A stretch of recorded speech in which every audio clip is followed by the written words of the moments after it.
My daughter replaced me with her wealthy stepfather and banned me from her wedding, so I gave her inheritance away. And karma did the rest. My name is James Daniels, 57, male, and I am at a crossroads with my daughter Rosie, 23, female. About 7 years ago, when Rosie was just 16 years old, my wife Linda, 55, female, left us. She didn't say anything, she just randomly left. I met Linda in college. I was 22, and she was 20. It was one of those typical love stories where we locked eyes at a party and just clicked. She had this incredible laugh that could light up the room and a way of making everyone feel important. We dated for 3 years, and I proposed to her on a wintry night in a park. It was snowing lightly, and she said yes with tears in her eyes. We were so happy then. I really thought we'd be together forever. We got married in a small ceremony with just our close family and friends. Linda looked stunning in her white dress, and I was the happiest man alive. For the first few years, everything was great. We had our ups and downs like any couple, but nothing we couldn't handle. We even bought a little house in a quiet neighborhood and turned it into our cozy home. Then Rosie came along, and everything changed. She was the most beautiful baby I had ever seen, with her mother's eyes and my smile. Being a father was the best thing that ever happened to me. I remember staying up late at night, holding Rosie and dreaming about our future together. Linda was a wonderful mother at first. She doted on Rosie and seemed genuinely happy. But as the years went by, things started to change. Linda became distant. She wasn't the vibrant, happy woman I married. She seemed unhappy, but whenever I tried to talk to her about it, she'd brush me off or get defensive. I didn't know what was wrong, and she wouldn't tell me. We started arguing more and more. I'd come back home from work, and she'd be in a bad mood, snapping at me for no reason. I tried to be understanding and supportive, but nothing I did seemed to help. I remember one day, about a year before she left, she told me she needed some space. She said she felt trapped and needed time to figure things out. I was devastated but agreed to give her some space. She moved into the guest room, and our communication became even more strained. We were like two strangers living under the same roof. Despite the tension, I tried to keep things normal for Rosie's sake. She was a teenager and going through her own struggles. I didn't want her to see the cracks in our marriage. Linda still cared for Rosie, but it was clear she was struggling with her own issues. I thought maybe she was going through a midlife crisis or something, but I never imagined she'd actually leave us. One day, I came home from work and found a note on the kitchen table. It was from Linda, saying she needed to leave and find herself. She didn't give any specifics or say where she was going. She just said she couldn't do it anymore and hoped I'd understand. I was in shock.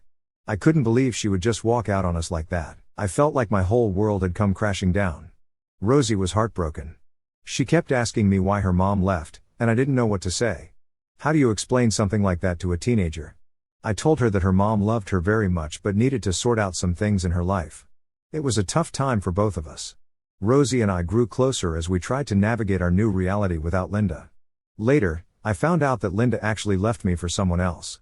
She sent me divorce papers a few months later. I signed them just to get it over with. Soon after that, she got married to David, 59, male, now. As a man, my self-esteem was extremely low. There was no denying that Linda left me because David was richer.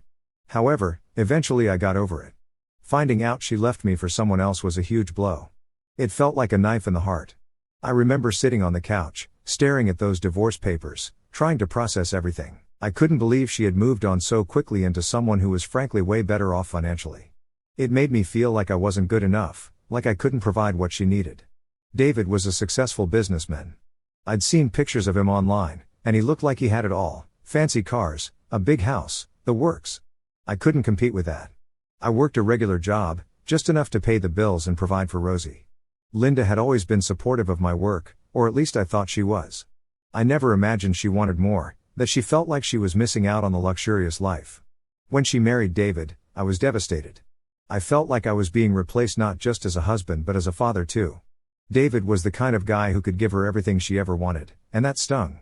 I spent a lot of time questioning myself and wondering what I did wrong. It was a dark period, and I often felt like I was drowning in my own self-pity. For a while, I just went through the motions. I took care of Rosie, went to work, and tried to keep things together, but inside I was a mess. Rosie noticed, of course. She tried to be strong, but I knew she was hurting too. She missed her mom, and it was hard for her to understand why Linda chose to leave us for someone else. Eventually, I realized I had to pull myself together for Rosie's sake, if not for my own. I couldn't keep living in the past and letting it ruin my life. Years passed, and Rosie got more used to life without her mom. She stopped asking questions and just accepted that Linda wasn't around. She focused on her college and friends, and I think that helped her cope. But then, one day out of the blue, Linda reached out to her. I remember the day Rosie told me her mom had called her. She was so excited but also nervous. She didn't know what to expect, and honestly neither did I. They started talking on the phone, and soon after they met up for coffee. Rosie didn't tell me much about their conversation. She seemed happy, but I could tell she was also cautious. She didn't want to get hurt again. I tried to be supportive, telling her that it was good to have her mom back in her life. Deep down, though, I was scared. I didn't want Rosie to get her hopes up and then be let down if Linda decided to leave again. Over time, their relationship seemed to grow. They would meet up occasionally, and Rosie started mentioning her mom more often. She would tell me about their chats and the things they did together. It sounded like they were getting along, and that made me happy. Rosie deserved to have her mom in her life, and I hoped that Linda would stay this time. Things took a turn a few months ago when Rosie told me that she was getting married. She was so excited, and it made me happy to see her so thrilled. She also mentioned that she would be inviting Linda and David. While I wasn't too thrilled about seeing them, I was genuinely happy for Rosie. It was her big day, and I wanted it to be perfect for her. Rosie started planning the wedding with so much joy. She talked about the dress, the flowers, the venue. I was excited to see my little girl get married and start this new chapter in her life.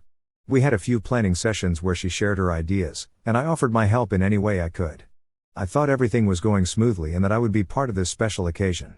However, about 2 weeks ago, Rosie came to my house saying that she wanted to say something important.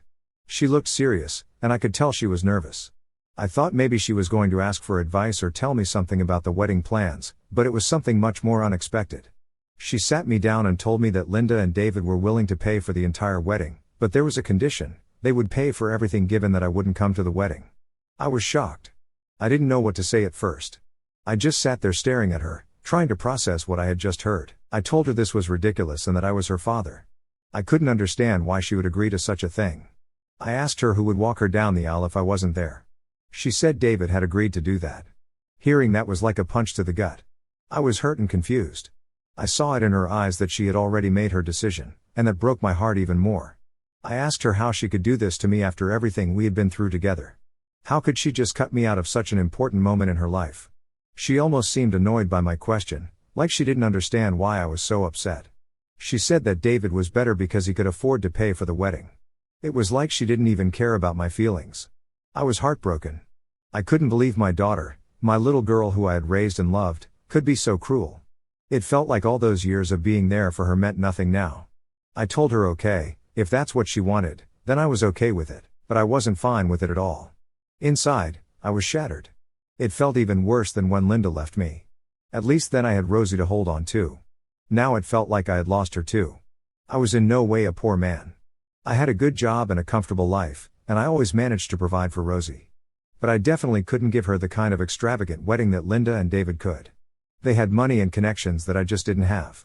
Still, I had one thing I had been saving to give her as a wedding gift, something that meant a lot to me.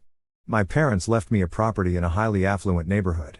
It was a beautiful house, much nicer than the one I lived in. I had always thought of it as Rosie's inheritance. I had planned to give it to her on her wedding day as a surprise gift. I thought it would be a perfect start for her new life. It was my way of showing her how much I loved her and how much I wanted to support her future. But since I wasn't invited to the wedding, I started to question if there was any point in giving her this gift. I mean, why would I give her something so valuable if she didn't even want me at her wedding? It hurt to think that she might not care about my gift, just like she didn't seem to care about my feelings when she chose David over me. I have a niece, Lily, who's 19 years old. She's a sweet kid, and I love her a lot. She's always been there for me, and we have a great relationship. She's studying hard, working part-time, and dreaming of her own future. She's kind and thoughtful and has always made an effort to keep in touch, even when things got tough with the family. I started to think about giving the house to her instead. Lily's family wasn't well off, and she had struggled a lot. I knew that a house like that would change her life. She could live there or sell it and use the money to fund her education or start a business. The more I thought about it, the more it made sense. There was someone who loved and appreciated me and who could really benefit from this gift. So I made the decision. I decided I was going to give the house to Lily. It wasn't an easy choice because deep down I still wanted to give it to Rosie, but I felt like it was the right thing to do. I didn't want to give something so precious to someone who didn't seem to value me or my presence in her life. When I told Lily about the house, her eyes lit up with joy. She couldn't believe it. She hugged me and thanked me over and over again.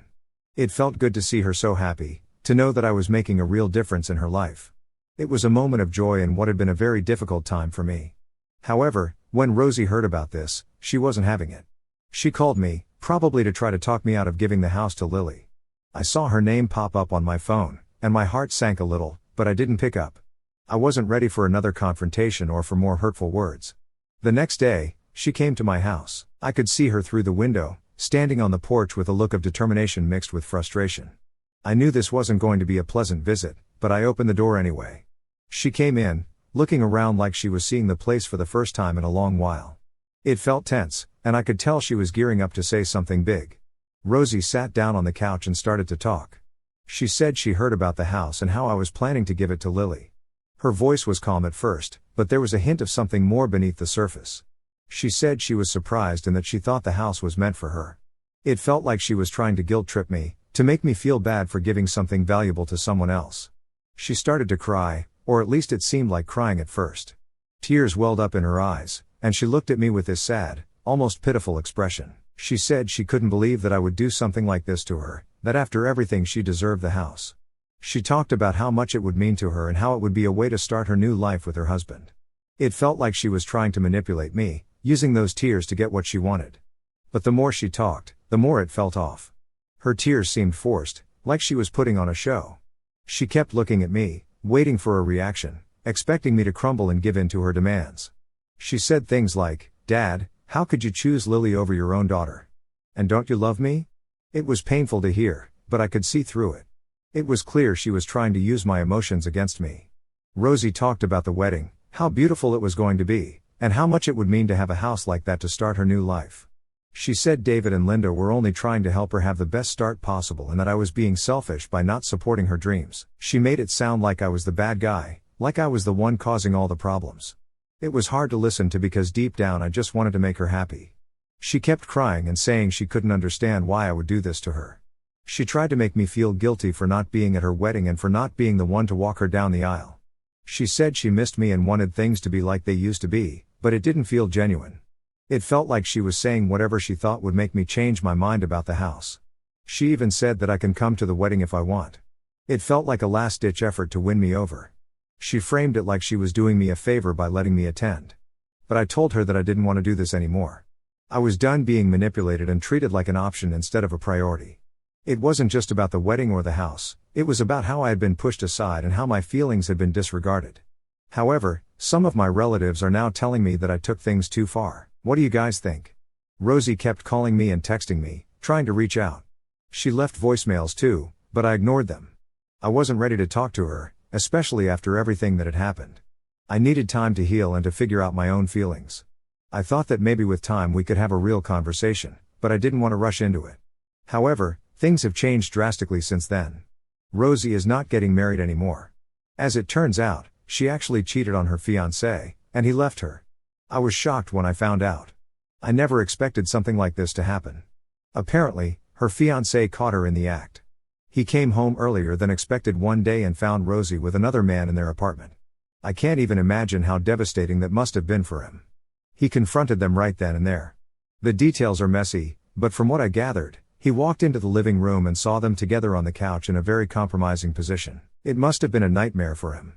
I heard that he was so furious and heartbroken that he didn't even give them a chance to explain. He immediately kicked her out, telling her to take her things and never come back. I found out about this through a mutual friend who still keeps in touch with Rosie's circle. She called me one evening and told me the whole story.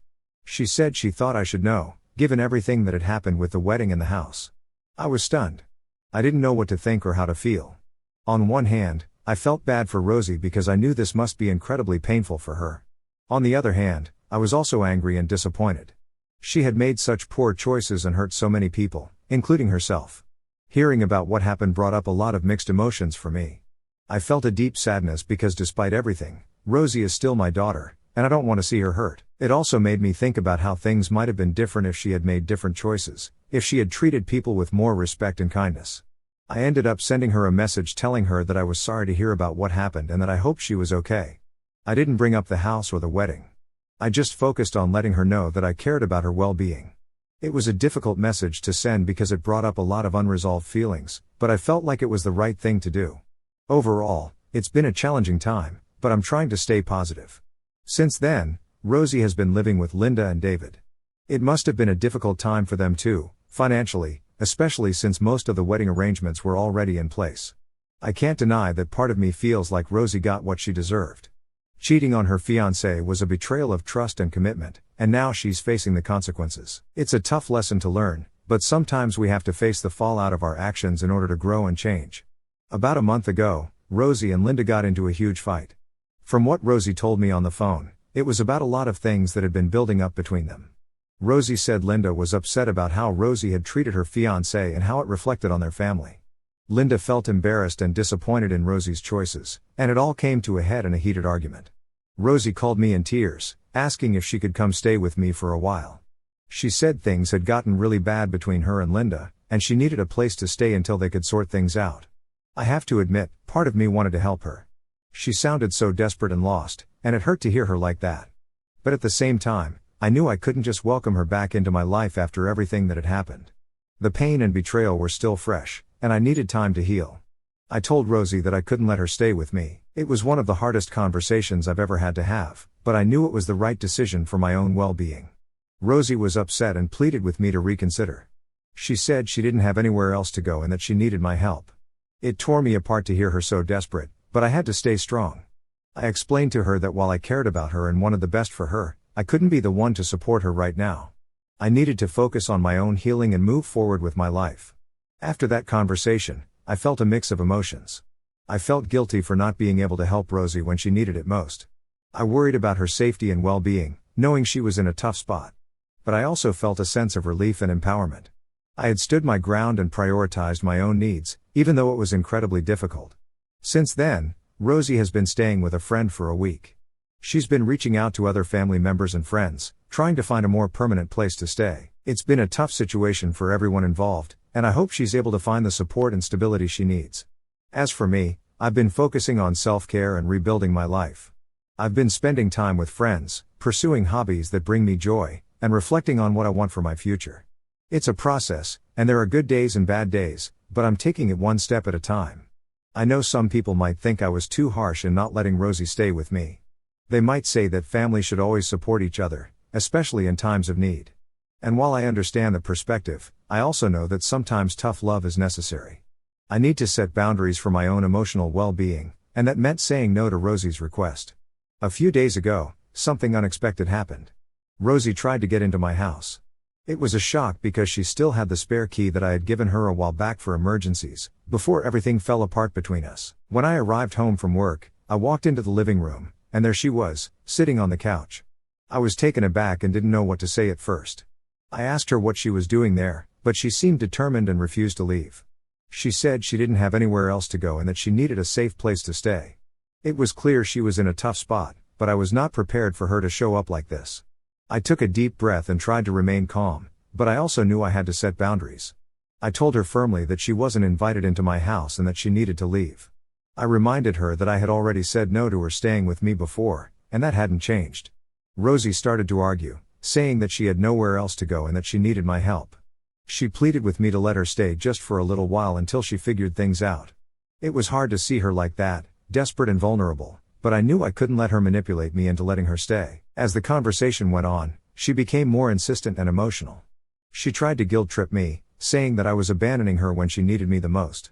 It was painful to hear, but I had to stay strong. I told her that if she didn't leave voluntarily, I would have to call the police.